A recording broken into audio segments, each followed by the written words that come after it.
జనాలు చీకొడుతున్న వైఎస్ఆర్సీపీ అధ్యక్షుడు జగన్ తీరు మాత్రం మారడం లేదని పీసీసీ అధ్యక్షురాలు వైఎస్ షర్మిల విమర్శించారు. అసెంబ్లీకి వచ్చింది 11 మంది ఎమ్మెల్యేలతో కలిసి 11 నిమిషాలు ఉండేందుకా అని నిలదీశారు.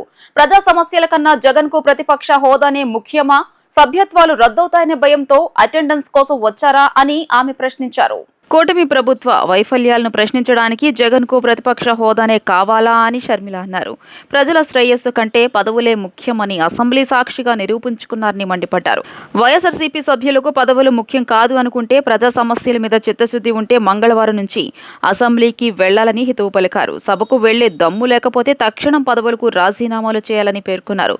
మరోవైపు గవర్నర్ ప్రసంగంలో పస లేదని విమర్శలు గుప్పించారు. సూపర్ 6 హామీల అమలుపై స్పష్టమైన ప్రకటన లేదని ఆక్షేపించారు. హామీల అమలు కోసం ఎదురు చూస్తున్న ప్రజలకు గవర్నర్ ప్రసంగం నిరాశను మిగిల్చిందని అన్నారు.